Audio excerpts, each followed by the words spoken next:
What's up, everybody? Thanks for listening to After the Show. Going to be giving you a little review of the Netflix original series, Ozark. So this one's kind of close to home for me. We are posted up in Arkansas, down here in the Mid-South, and are right next door to the place where this show is sort of based. So the Ozarks, like there is a town super close to my town called Ozark, Arkansas. Ozark's actually a French term. I teach history, so I know what I'm talking about. Just don't even question it. So Ozark, pretty cool little show. I was a fan of it. It did take me a little bit to get plugged into it. I tried to watch it a couple of times, and sometimes I'm just resistant to new TV shows. I don't know what's wrong with me. It took me a couple of times to get into, and then once I got into it, I was super hooked. So I'm going to kind of go over it with you. This is going to be as spoiler-free of a review as possible, but I'm hoping I can get you some information that'll get you through the first couple of episodes and keep you hooked in, because it has a slow start, but it really builds, and it builds in a way in which I'm totally looking forward to the second season. So 2017 Netflix original series starring Jason Bateman. He plays a financial planner named Marty Bird. Marty is a really cool character. I'll go into him a little bit more as I go on. 10 total episodes. Shortest episodes around 50 minutes. Longest ones around 80 minutes. Bateman's executive producer on the show. He directed 4 episodes, the first 2 and the last 2, rather. And 2, so like one thing I really liked is in the opening credits, so the O on the Ozark, it drops down, and it shows like it basically becomes a little photo grid inside the circle of the O, and it's like got these 4 little picture graphs, and they're just like, picture graph, is it? It's not really a graph. It's more like it's foreshadowing. So it kind of shows 4 main things that are going to happen within the O. It kind of makes it a little grid and shows these things are going to happen throughout the episode. So cool little foreshadowing. So you see those, you kind of pick up on some things, and you at least notice them as the episode progresses. So it's been renewed for a second season of 10 episodes. As I mentioned, it took me a while to get into it, but now I'm super pumped for the second season. People, because of some of the themes and undertones in the first season, compared the first season heavily to Breaking Bad. I wouldn't necessarily agree with that. Wasn't just the whole time I was watching it being like, man, this is so much like Breaking Bad. A matter of fact, I don't think I even thought that once until I started reading online about it. But I think it's just because both of them have drugs in them. I don't know. I really like Breaking Bad, and I really like Better Call Saul. We're going to be doing a series of podcasts on Better Call Saul. I've got a guest lined up to come over who's, like myself, a mutual fan of that show. And so I'm a big fan of those, and I've seen the whole Breaking Bad series multiple times. Big fan of the show. And I'm just not seeing the connections people are making there. Maybe it's just people's need for that void to be filled. I don't know. I say it's already been filled with Better Call Saul. So if you like Breaking Bad and you haven't watched Better Call Saul, which weirdly enough, I've met several people who that is the case, you need to get on that. It's a really, really, really, really, really good show. Okay. So episode 1 just starts off with this family of 4, Marty, Wendy, Charlotte, 15 years old, and Jonah, 13 years old, and they live in Chicago. So living in Chicago, Jason Bateman's financial planner, as I mentioned, he looks super unhappy. Some of the first scenes you see him in, he's in his office, and these people are talking to him, and it's just kind of like this financial planner hustle. His buddy comes in, closes the deal. He's like watching porn on his computer. We'll come to find out, we'll go into that a little bit more about the porn. But anyway, so with the porn, it is revealed that Wendy is sort of cheating on Marty, like right out the gate, and she is the person in the porn video. Poor Marty. We feel sorry for him.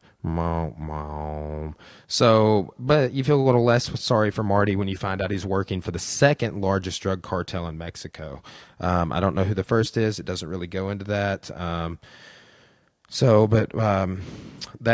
That may be why. Maybe the first biggest one is the one from Breaking Bad. I don't know. Maybe these are in the same universe. Maybe these people know something I don't know about the Breaking Bad connection.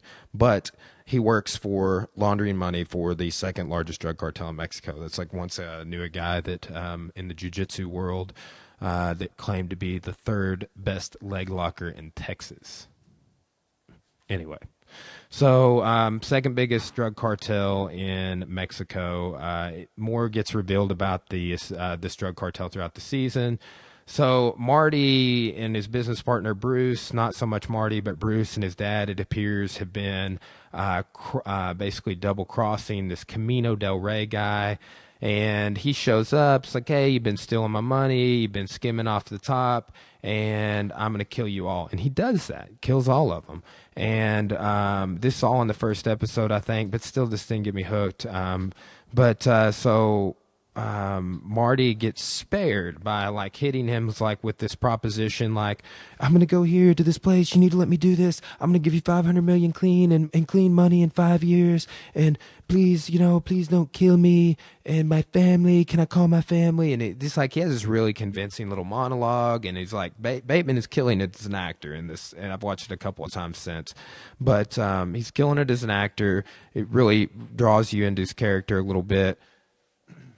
But moving forward, he says 500 million in 5 years, so he's kind of committing to be connected to this Camino del Rey guy who just killed like all the people he knows that it was in on the little money laundering operation. But he says this place in Missouri has more coastline than the entire, more shoreline than the entire coast of California. So Del Rey holds this threat of killing Marty and his entire family over his head the entire season, but especially in this episode. You're going to go here, you're going to do this, you're going to sell your house. He basically just owns him, right? And he's going to put people on him to watch him that are going to be sort of a factor throughout the show. And hold on, my dog is chewing on something. What do you do? Okay, he can chew on that. It's his bone. Okay, so back to Del Rey. He becomes a major issue for Marty, and the people watching him become a major issue for Marty because Marty also gets the FBI watching him because he just has to up and leave Chicago to go to the Ozarks to do this $500 million in 5 years agreement for this crazy dude that works for the Mexican cartel. So he convinces him to let him move to the Ozarks on this premise, and this is where Marty's character starts to come out. So he starts hustling to do this. You start to get insight into like the complications between he and his wife. You start Camino del Rey, the drug cartel guy, freaking goes and finds Wendy's boyfriend and throws him off of this balcony just to tie up loose ends. And so the dude she's been sleeping around with, cheating on Marty with, gets thrown off a cliff. So they have to just uproot their entire family. They take this money, I think $1 million he had in the bank for Del Rey, and they take it to the Ozarks to invest in all of these failing businesses to turn them around and use them for laundering fronts. So you get insight into his complex character, his planning abilities, and I mean he's basically doing this to save his family. And even though his wife cheated on him, I think that there's still something there. He's got 2 kids with her, and it gets revealed later on, like the season finale, that he really does care about his whole family. He's really trying his best to be sure that they don't get killed, because that's the number one threat and the number one thing you see him go to when he thinks he's going to die is, please let me call my family, blah, blah, blah. And even as the season goes on, you get insight into why his wife is kind of cheating on him, where they had some problems. And I'm not giving an excuse or anything like that, but it kind of goes into that. So some key characters and plot lines to focus on. So locals, the sheriff that they first get there, John Nix, he thinks they're up to something immediately because Marty's attempting to ally with all these failing businesses to clean Del Rey's money. So he doesn't like Marty. Sheriff, he's a pretty reoccurring character throughout the first season. So this sort of stereotypical redneck river trash family. Sorry guys, but the Langmores.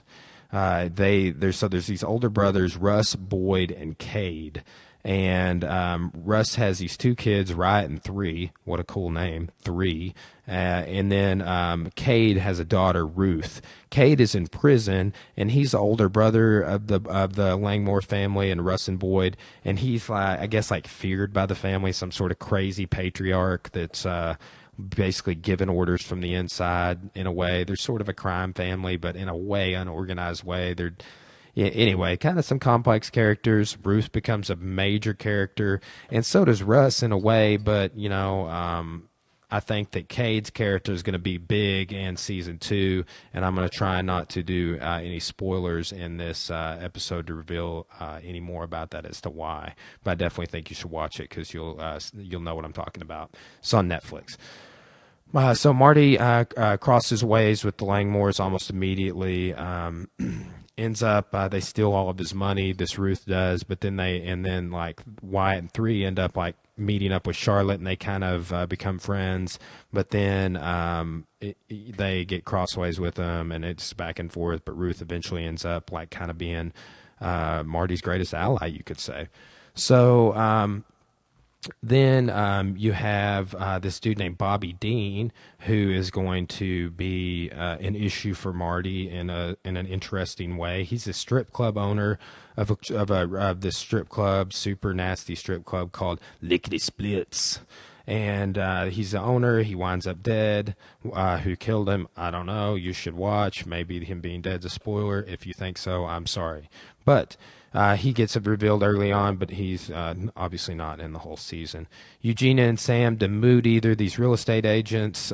So one of the businesses that Wendy sort of gets in her back pocket, they end up linking up with like a hotel, the strip club. This is Marty. He kind of ends up taking over these failing businesses to turn them around.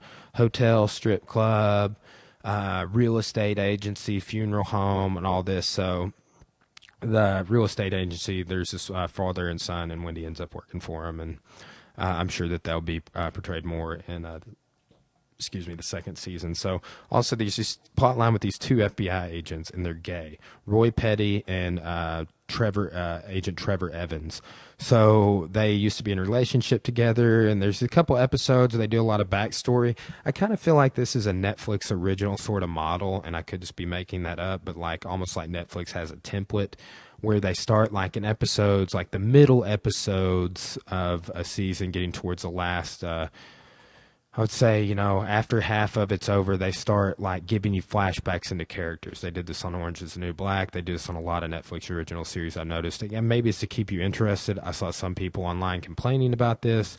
I didn't have a problem with it because it gives you insight not only into the birds, but some other characters that like the FBI agents and stuff that are main plot lines, and you can kind of go from there. So the hotel owner that Marty links up with is named Rachel Garrison. She's important. Watch her. She seems honest, but the way the series ends in season 1, you're like, whoa, what's going to happen with her in season 2? Same thing with Camino Del Rey. The way things end for him, you're like, whoa, what's going to happen in season 2? So there's a crazy sort of I wouldn't say radical, but some sort of crazy lake preaching pastor that preaches from a boat, and his young pregnant wife, Grace, who's maybe or maybe not going to be in the second season. And then there's the Snells. These Snells are these crazy sort of redneck family. The guy that plays Mr. Snell was the dude that played sort of the patriarchal bad guy in the movie Cold Mountain. He's like the leader of the Home Guard. Anyway, so the Snells, this crazy husband and wife that grow heroin, and they end up kind of forming this little thing with the drug cartel and Marty in the very last episode, and it's super crazy, and I can't be telling very much more about that. So some season 2 theories I'm wondering about is, so at some point, and it comes to Missouri, and this movie wasn't even filmed in Missouri, it's filmed mostly in Georgia. Like 2 shots were filmed actually in the Ozarks, so don't be fooled. Season 2 theories, the son of Wendy's boyfriend, the one that got thrown out the window by Camino Del Rey, he shows up in like the 4th episode or something and makes it super awkward, and he doesn't believe his dad committed suicide, just jumped out of a window. Anyway, he's wanting to know more, there to talk to her about why. Marty's partner and hotel owner, Rachel, she does some shady shit in the last episode, and what's going to happen to her. Cade Langmore, as I mentioned earlier, I'm sure he's going to get out of prison, and he's going to want to avenge the death of a couple of his family members. Whoops. All right. Radical preacher Mason and his baby. Where's his wife? I don't know. What happened to her? I don't know. Neither do you. We don't know. You should watch this show. And there's this weird triangle between Marty, the cartel, and the Snells that's changed dynamics in the absence of Camino Del Rey from season 2. Another cliffhanger. So someone's going to probably have to replace Camino Del Rey in the second season as a representative of the cartel to the Snells, who forms a sort of a deal, so to speak, with the cartel. And then there's apparently this new character that's popping up on the internet that's going to be a central plot line character that's going to develop in the second season. It's this female Chicago-based attorney that's maybe working for the cartel or has connections to the cartel or trying to take down the cartel or knows the cartel. I don't really know. You should watch season 1 of Ozark. It's super awesome. It's binge watchable. Go fall yourself in a show hole one weekend. I think I watched this in about a weekend once I finally got into it. So there is about your less than 20-minute, just over 15-minute review of Ozark, mostly spoiler-free. Thanks for listening to After the Show. Check back, subscribe to our page. You can listen to us multiple platforms, and we're expanding all the time. After the show, we're going to be doing regular spots on that, as well as our Sports Unraveled playlist with our MMA and Jiu-Jitsu shows. We have Life Unraveled guest weekly. I have a stand-up comedian going to be in the studio here soon, and many others. So subscribe to all of our audio and video platforms that of your desire, of your so choosing. And we appreciate the support, trying to reach 1,000 subscribers on YouTube. So if you could share or subscribe or help us with that in any way, that would be awesome. Thanks for listening. Thanks for support. And we'll see you next time.